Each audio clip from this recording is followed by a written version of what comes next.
ओम शांति। आज 28 सितंबर 2024। बाबा के ही मीठे बच्चे, जब तुम नंबरवार शत्रु प्रधान बनेंगे तब यह नेचुरल कैलेमिटीज व विनाश का फोर्स बढ़ेगा और यह पुरानी दुनिया समाप्त होगी। प्रश्न है, कौन सा पुरुषार्थ करने वालों को बाप का पूरा वर्षा प्राप्त होता है? उत्तर, पूरा वर्षा लेना है तो पहले बाप को अपना बारिश बनाओ, अर्थात जो कुछ तुम्हारे पास है वो सब बाप पर बलिहार करो। एक बाप को अपना बच्चा बना लो तो पूरी वर्षे के अधिकारी बन जाएंगे। संपूर्ण पवित्र बनो तब पूरा वर्षा मिलेगा। संपूर्ण पवित्र नहीं तो मुचरा खाकर थोड़ी सी मानी तो रोटी मिल जाएगी। ओम शांति। बच्चों को सिर्फ एक की याद में नहीं बैठना है, 3 की याद में बैठना है। फल एक ही है, परंतु तुम जानते हो वो बाप भी हैं, शिक्षक भी हैं, सद्गुरु भी हैं। हम सबको वापिस ले जाने आए हैं। ये नई बात तुम ही समझते हो। बच्चे जानते हैं वो जो भक्ति सिखाते हैं, शास्त्र सुनाते हैं, वे सब है मनुष्य। इनको तो मनुष्य नहीं कहेंगे ना, ये तो है निराकार। निराकार आत्माओं को बैठ पढ़ाते हैं। आत्मा शरीर द्वारा सुनती है। ये ज्ञान बुद्धि में होना चाहिए। अभी तुम बेहद के बाप की याद में बैठे हो। बेहद के बाप ने कहा है, रूहानी बच्चों मुझे याद करो तो पाप कट जाए। यहाँ शास्त्र आदि की कोई बात नहीं। जानते हो बाप हमको राजयोग सिखला रहे। कितना भारी टीचर है, ऊंचते ऊंच तो पद भी ऊंचते ऊंच प्राप्त कराते हैं। जब तुम शत्रु प्रधान बन जाएंगे नंबरवार पुरुषार्थ अनुसार, तब फिर लड़ाई होगी, नेचुरल कैलेमिटीज भी होगी। याद भी जरूर करना है। बुद्धि में सारा ज्ञान भी होना चाहिए। सिर्फ एक ही बार पुरुषोत्तम संगम युग पर बाप आकर समझाते हैं नई दुनिया के लिए। छोटे बच्चे भी बाप को याद करते हैं। तुम तो समझदार हो, जानते हो बाप को याद करने से विक्रम विनाश होंगे और बाप से ऊंच पद पाएंगे। ये भी जानते हो इन लक्ष्मी नारायण ने नई दुनिया में जो पद पाया है वो शिव बाबा से ही पाया है। ये लक्ष्मी नारायण ही फिर 84 का चक्र लगाकर अभी ब्रह्मा सरस्वती बने हैं। यही फिर लक्ष्मी नारायण बनेंगे। अभी पुरुषार्थ कर रहे हैं। सृष्टि के आदि मध्य अंत का तुमको ज्ञान है। अब तुम अंधश्रद्धा से देवताओं के आगे माथा नहीं झुकाएंगे। देवताओं के आगे मनुष्य जाकर अपने को पतित सिद्ध करते हैं। कहते हैं आप सर्व गुण संपन्न हो, हम पापी भिखारी हैं, कोई गुण नहीं है। तुम जिनकी महिमा गाते थे अभी तुम स्वयं बन रहे हो। कहते हैं बाबा ये शास्त्र आदि कब से पढ़ना शुरू हुआ है? बाप कहते जब से रावण राज्य शुरू हुआ है। ये सब है भक्ति की सामग्री। तुम जब यहाँ बैठते हो तो बुद्धि में सारा ज्ञान धारण होना चाहिए। ये संस्कार आत्मा ले जाएगी। भक्ति के संस्कार नहीं जाने हैं। भक्ति के संस्कार वाले पुरानी दुनिया में मनुष्यों के पास ही जन्म लेंगे। ये भी जरूर है तुम्हारी बुद्धि में ये ज्ञान का चक्र चलना चाहिए। साथ साथ बाबा को भी याद करना है। बाबा हमारा बाप भी है। बाप को याद किया तो विक्रम विनाश होंगे। बाबा हमारा टीचर भी हैं, तो पढ़ाई बुद्धि में आएगी और सृष्टि चक्र का ज्ञान बुद्धि में है, जिससे तुम चक्रवर्ती राजा बनेंगी। याद की यात्रा चल रही है। ओम शांति। भक्ति और ज्ञान। बाप को कहा जाता है ज्ञान का सागर। उनको भक्ति का सारा मालूम है। भक्ति कब शुरू हुई, कब पूरी होगी, मनुष्यों को ये पता नहीं। बाप ही आकर समझाते हैं। सतयुग में तुम देवी देवता विश्व के मालिक थे।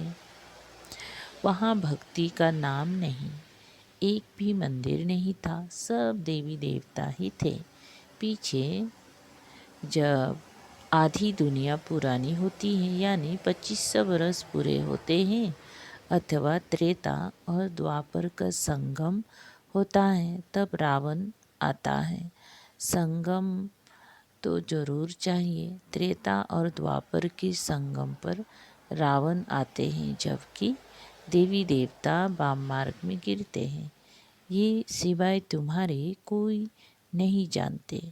बाप भी आते हैं कलयुग अंत और सतयुग आदि के संगम पर, और रावण आता है त्रेता और द्वापर के संगम पर। अब उस संगम को कल्याणकारी नहीं कहेंगी, उनको तो अकल्याणकारी ही कहेंगी। बाप का ही नाम कल्याणकारी है।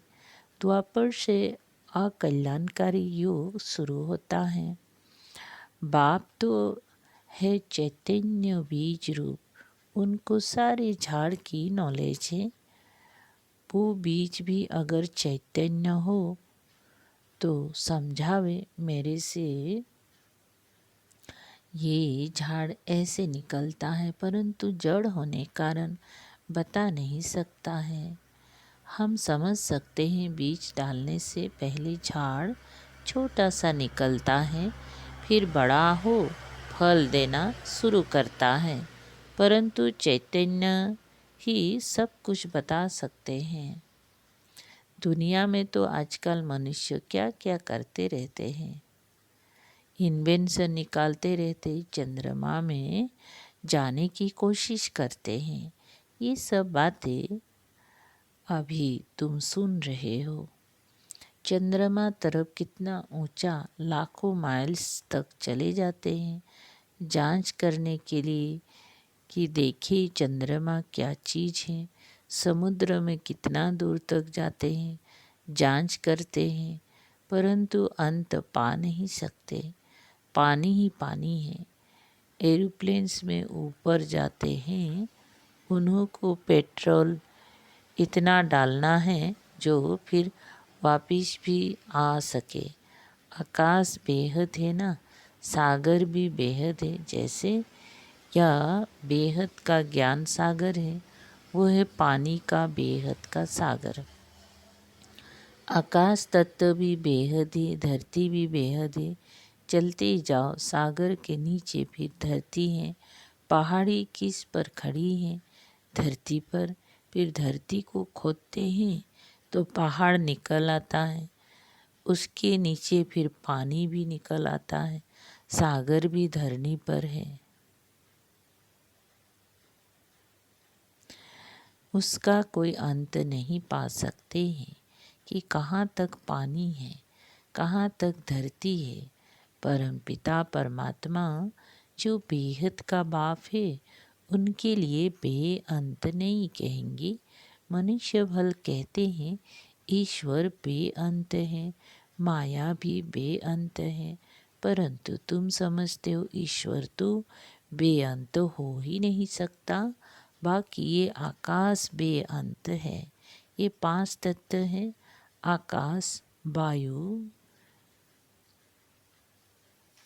ये 5 तत्व तमो प्रधान बन जाते हैं। आत्मा ही तमो प्रधान बनती है, फिर बाप आकर सतु प्रधान बनाते हैं। कितनी छोटी आत्मा है, 84 जन्म भोगती है। ये चक्र फिरता ही रहता है। ये अनादि नाटक है, इनका अंत नहीं होता। ये परंपरा से चला आता है। कब से शुरू हुआ ये कहें तो फिर अंत भी हो। बाकी ये बात समझानी है कब से नई दुनिया शुरू होती है फिर पुरानी होती है। ये 5000 बरस का चक्र है जो फिरता ही रहता है। अभी तुम जानते हो, बाकी उन्होंने तो धुक्का माने गफुड़ा लगा दिया है। शास्त्र में लिखा है कि सतयुग की आयु इतनी लाखों बरस है, तो मनुष्य सुनते सुनते उनको ही सच समझ लेते। ये पता नहीं पड़ता भगवान कब आकर अपना परिचय देंगे। ना जानने कारण कह देंगे, न कह देते हैं कलयुग की आयु 40,000 बरस अभी पड़ी है। जब तक तुम ना समझाओ, अभी तुम निमित्त हो समझाने के लिए कि कल्प 5000 बरस का है, ना कि लाखों बरस का है। भक्ति मार्ग की कितनी सामग्री है। मनुष्यों को पैसा होता है तो फिर खर्चा करते हैं। बाप कहते हैं मैं तुमको कितने पैसे देकर जाता हूँ। बेहद का बाप तो जरूर बेहद का वर्षा देंगे। इससे सुख भी मिलता है, आयु भी बड़ी होती है। बाप बच्चों को कहते हैं मेरे लाडले बच्चों आयुष्मान भव। वहाँ तुम्हारी आयु 150 बरस रहती है। कभी काल नहीं खा सकता। बाप बर देते हैं, तुमको आयुष्मान बनाते हैं, तुम अमर बनेंगी। वहाँ कभी अकाले मृत्यु नहीं होगी। वहाँ तुम बहुत सुखी रहते हो।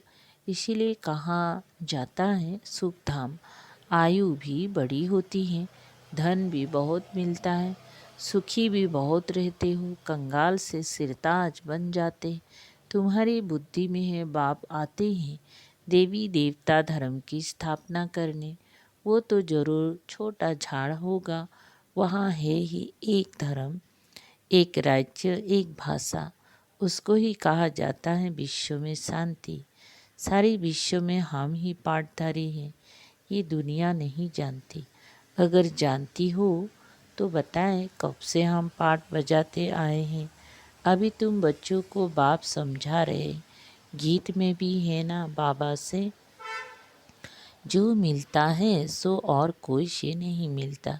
सारी पृथ्वी आसमान सारी विश्व की राजधानी दे देते हैं।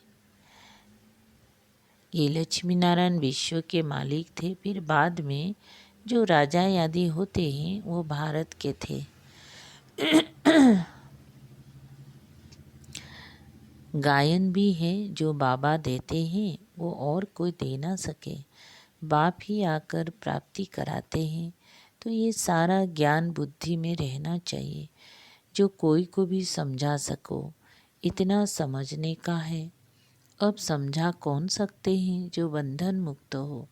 बाबा के पास जब कोई आते हैं तो बाबा पूछते हैं कितने बच्चे हैं, तो कहते हैं 5 बच्चे अपने हैं और कोई छठा बच्चा शिव बाबा है। तो जरूर सबसे बड़ा बच्चा ठहरा ना। शिव बाबा के बन गए तो फिर शिव बाबा अपना बच्चा बनाए, विश्व का मालिक बना देते हैं। बच्चे बारिश हो जाते हैं। ये लक्ष्मी नारायण शिव बाबा के पूरी बारिश है। आगे जन्म में शिव बाबा को सब कुछ दे दिया तो वर्षा जरूर बच्चों को मिलना चाहिए। बाबा ने कहा मुझे वारिस बनाओ, फिर दूसरा कोई नहीं। कहते हैं बाबा ये सब कुछ आपका है, आपका फिर हमारा है। अब हमको सारे विश्व के बादशाही का वर्षा देते हो, क्योंकि तुमको जो कुछ था वो दे दिया। ड्रामा में नूंद है ना, अर्जुन को विनाश भी दिखाया तो चतुर्भुज भी दिखाया। अर्जुन कोई और तो नहीं है, इनको साक्षात्कार हुआ। देखा राजाएं मिलती हैं तो क्यों न शिव बाबा को बारिश बनाओ, वो फिर हमको बारिश बनाते हैं। यह सौदा तो बहुत अच्छा है। कभी कोई से कुछ पूछा नहीं, गुप्त सब कुछ दिया। इनको कहा जाता है गुप्त दान। किसको क्या पता इन्हों को क्या हो गया, किन्होंने समझा इनको बैराग आया शायद सन्यासी बन गया। तो ये बच्चियां भी कहती है 5 बच्चे तो अपने हैं, बाकी एक बच्चा हम इनको बनाएंगे। इसने भी सब कुछ बाबा के आगे रख दिया, जिससे बहुतों की शर्मिश हो। बाबा को देख सबको ख्याल आया, सब घर बार छोड़ भाग आए। वहाँ से ही हंगामा शुरू हुआ। घर बार छोड़ने की उन्होंने हिम्मत दिखाई।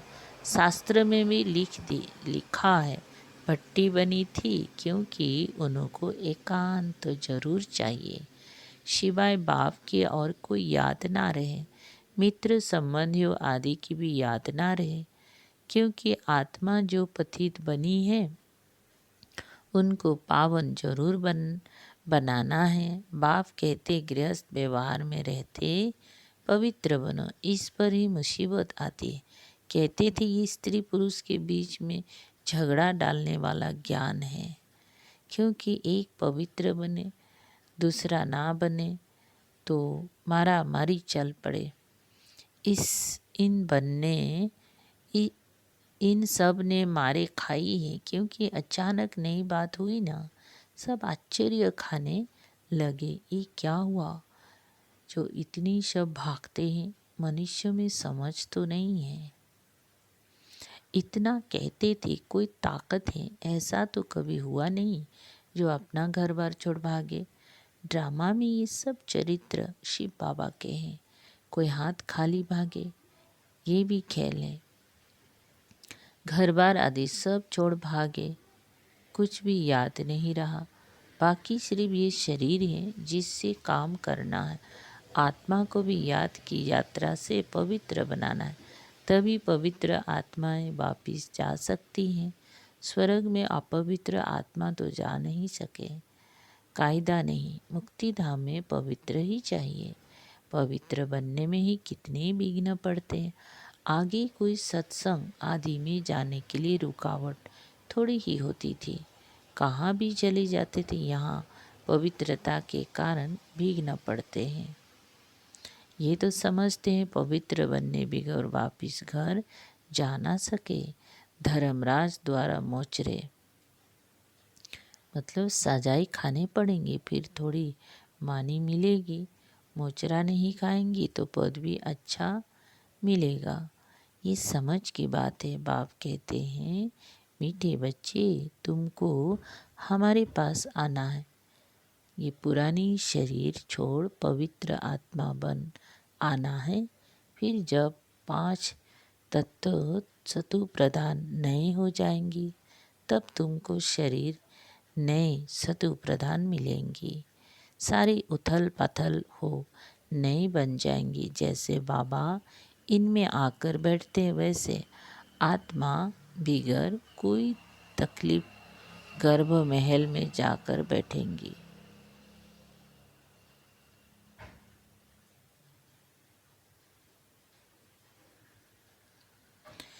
फिर जब समय होता है तो बाहर आ जाती हैं। फिर जब समय होता है तो बाहर आ जाती है, तो जैसे बिजली चमक जाती है, क्योंकि आत्मा पवित्र है। ये सब ड्रामा में नून है। अच्छा, मीठे मीठे सिकल दे बच्चों प्रति माता पिता बाप दादा का याद प्यार और गुड मॉर्निंग। रूहानी बाप की रूहानी बच्चों को नमस्ते। हम रूहानी बच्चों की रूहानी बाप दादा को याद प्यार गुड मॉर्निंग और नमस्ते। शुक्रिया बाबा। सार है एक, आत्मा को पावन बनाने के लिए एकांत की भट्टी में रहना है। एक बाप के सिवाय दूसरा कोई भी मित्र संबंधी याद ना आए।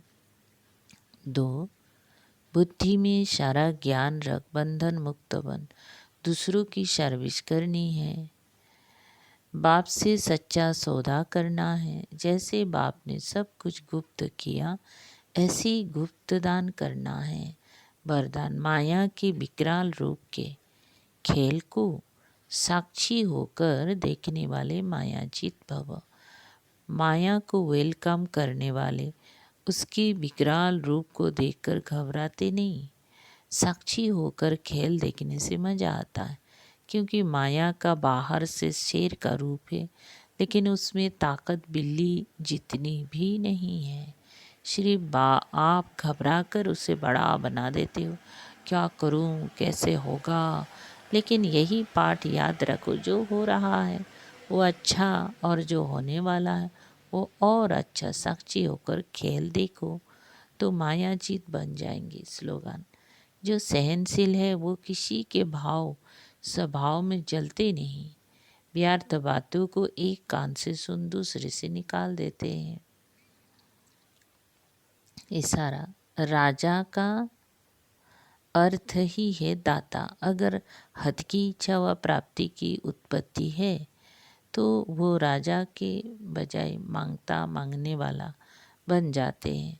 आप दाता के बच्चे हो, सर्व खजानों से संपन्न श्रेष्ठ आत्माएं हो। संपन्न की निशानी है अखंड महादानी। तो एक सेकेंड भी दान देने के बिना रह नहीं सकते। ओम शांति। शुक्रिया बाबा।